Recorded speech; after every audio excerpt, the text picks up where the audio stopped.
বালিশের নিচে টাকা না জমিয়ে জীবনটাকে উপভোগ করুন, কেননা এই যে সময়, এই যে বয়স, এটার জীবনে কখনোই ফেরত আসবে না। কিন্তু আপনি টাকা জমানোর জন্য বহুত সময় পাবেন জীবনে, বাট এই সময়টাকে উপভোগ করাটা খুবই দরকার।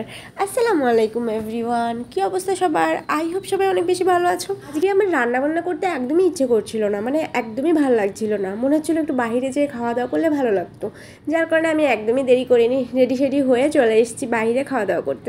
দেখো, মাঝে মধ্যে কিন্তু বাইরে খাওয়া দাওয়া করলে ভালোই লাগে, তাই না? বাই দ্য ওয়ে, যেটা বলছিলাম, অনেকে কী করে যে টাকা পয়সা শুধু জমিয়ে রাখে, মানে এটা অনেকেরই অভ্যাস আছে। ইনফ্যাক্ট আগেকার দিনের মানুষগুলো আরও বেশি এরকম টাইপের ছিল, যারা বেশি টাকা জমাতেই পছন্দ করতো, কিন্তু নিজের জীবনে নিজের জন্য কিছু করতো না। ওই টাকা জমিয়ে ফ্যামিলির জন্য, বাচ্চা কাচ্চাদের জন্য সব কিছু রেখে যাইতো, তারপরে একটা সময় তারা কবরে চলে যেত। বাট তারা যেই সময় অনেক টাকার মালিক হতো, সেই সময় কিন্তু তাদের ভালো রেস্টুরেন্টে যেয়ে খেতেও ইচ্ছে করতো না, আবার ভালো কোনো জায়গায় যেয়ে ঘুরতেও ইচ্ছে করতো না, কারণ তখন হয়তো অনেক টাকা থাকতো, কিন্তু সেই বয়সটা তো আর থাকতো না, মানে ঘুরতে যাওয়ার যে মন মানসিকতা সেটা তো থাকতো না, তাই না? সো সব কিছুরই একটা বয়স আছে। তোমার একটা ভালো রেস্টুরেন্টে যেয়ে খেতে ইচ্ছে করবে, এটারও একটা যেমন বয়স আছে। তোমার একটা ভালো জায়গায় ঘুরতে ইচ্ছে করবে, এটারও একটা বয়স আছে। তো বয়সের সাথে সব কিছু সামঞ্জস্য না হলে তুমি তো করতে পারবে না। তো আমাদের এখন যে বয়স, এই বয়সে আমাদের বেশিরভাগ করে বাইরে ঘুরতে হবে, বেশি বেশি বাইরে খাওয়া দাওয়া করতে হবে, তাই না? আর আমার বাইরে খাওয়া দাওয়া করতে, ঘুরতে আমার ভীষণই ভালো লাগে। এই জন্য বলছি, তোমরাও যারা আছো, যারা টাকা জমাতে অনেক বেশি পছন্দ করো, তো এমনটা কইরো না যে টাকা জমিয়ে বালিশের তলা একদম ভর্তি করে ফেলছো, বাট লাইফে একটু ঘোরাঘুরি নেই, লাইফটাকে মানে নিজেকে সময় দেওয়া নেই, ভালো একটা রেস্টুরেন্টে ঘুরতে যাওয়া নেই, ভালো টাইমটাকে স্পেন্ড, মানে প্রিয়জনের সাথে ভালো টাইম, কোয়ালিটি টাইম স্পেন্ড করোনি কখনো।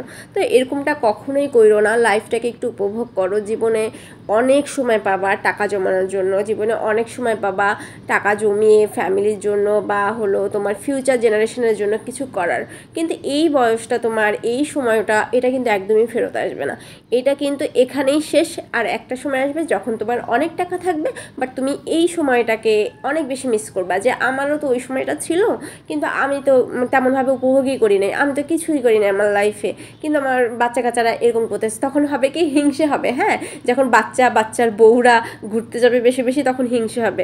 যার জন্য এখন তুমিও ঘোরো বেশি বেশি তোমার বউকে নিয়ে, তোমার লাইফ পার্টনারকে নিয়ে, তো তখন আর হিংসে হবে না যে আমাদের সময় তো আমরাও করছি, তাই না? এখন বাচ্চাদের সময় বাচ্চারা করবে।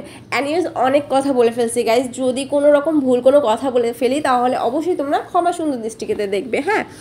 আর আমি যেখানে ঘুরতে এসেছিলাম, তো সেখানকার খাবার দাবার বেশ অনেক বেশি সুন্দর, অনেক বেশি ইয়াম্মি। তো আমি এসে একদমই দেরি করিনি, একটুখানি আর কি রেস্টুরেন্টের ফুটেজ নিয়েছিলাম, যেটা তোমরা দেখতে পেয়েছো। আর এখন আমি খাবার অর্ডার করছি। তো এটা একটা স্প্যানিশ আর কি খাবার ছিল, আমার অ্যাকচুয়ালি মানে নামটা খাবারের একদমই মনে নেই। যাই হোক, খাবারটা এখন ট্রাই করতেছি, মাশাল্লাহ অনেক বেশি মজা ছিল, অনেক বেশি টেস্টি ছিল। আমি না কখনই খাবার ওভাবে রিভিউ করতে পারি না, হ্যাঁ, তারপর আমি একটু চেষ্টা করতেছি বলার জন্য। খাবারটা অনেক বেশি ইয়াম্মি ছিল, আর চিকেনগুলো অনেক বেশি জুসি ছিল। হ্যাঁ, আমার কাছে তো অনেক বেশি ভালো লাগছে টেস্টটা।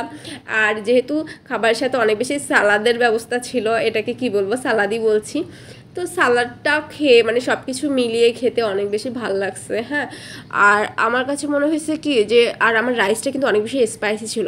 যাই হোক, আজকের ভিডিও এখানেই শেষ করছি, দেখা হবে নেক্সট কোনো